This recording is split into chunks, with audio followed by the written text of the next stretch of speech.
Пацани, з вами Марк, і сьогодні ми знайшли странне... Коли ми, пам'ятаєте, ми знімали ще взимку хоррор-відео, типа.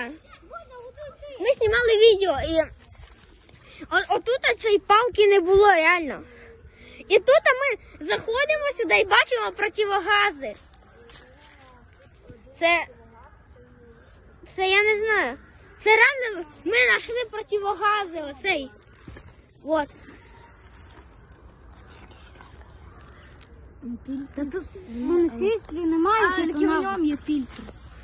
Ось, кстати, ще колись в СССР в Другій міровій була така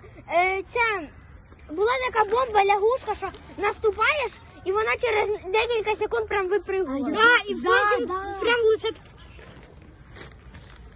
Ти міг без ноги остатися. Ладно, всім пока, я викладу. Все.